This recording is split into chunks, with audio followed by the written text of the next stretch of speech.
Servi azadımni bog' uchra xiraman isterim. Sebzesin sersebzi gül bergini xandan isterim. Derdi canımda belkim yüz elem canımdadır. Yok ki canımga bel canımga derman isterim. Tiredir veyranı mansız vahyene bir katlaham ul kuyaşni baytul akzanımda mihman isterim. Nef eder bolsa xına yanlıq kefif payinga kan çak etip köksüm ani bağrımda pinhan isterim.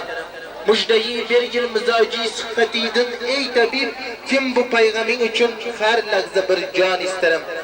Ey Hızır hayvan suyu tut dem bedem kim yar için sadaka kılmaklık için canımını kurban isterim. Ok gibi kaddını görüp aftada çün körülmedin ey navayi gözlerinde nogi paykan isterim. Aziz dostlar endigi tabrik hamda qo'shiq aytish navbatini ajoyib aka xonimiz Shovvoz xonandalardan Sabirjon akamga beramiz. U kishi o'zining chiroyli qo'shiqlar bilan buyuk yoshni tabriklaydi. Davraga kuyovni akalarini taklif qilamiz. Marhamat.